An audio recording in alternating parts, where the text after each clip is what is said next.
Start na tayo guys. Unahin ko lang to, butter.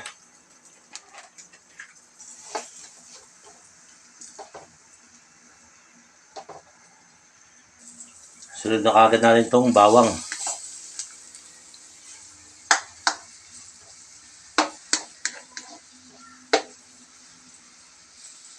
Siling labuyok. Ayan, hintayin lang natin ito matuloy yung butter natin. Saka maluto yung bawang. Maglalagay rin tayo guys ng chili flakes.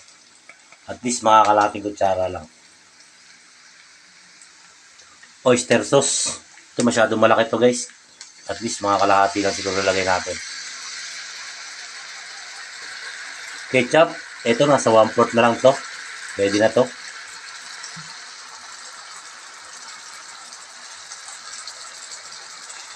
Haluin lang muna natin.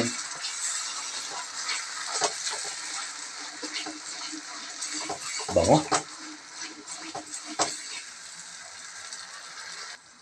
Lalagay na natin yung ating hipon. Ito na sana to, megit kalating kilo. Haluin ko lang po.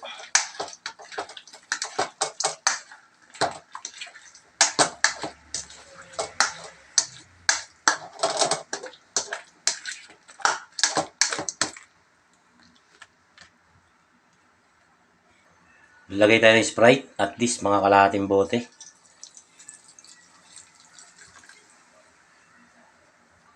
Pamintang durog.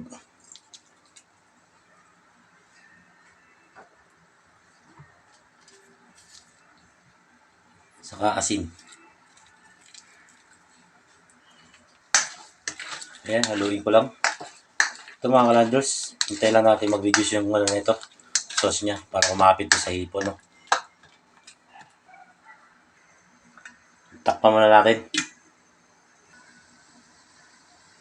Check natin mga kalanders. Ayan na, nag-reduce na yung sabaw niya. No? Okay na to mga kalanders. Ayan no. Kumapit na yung sauce niya sa hipon natin. Plating na tayo.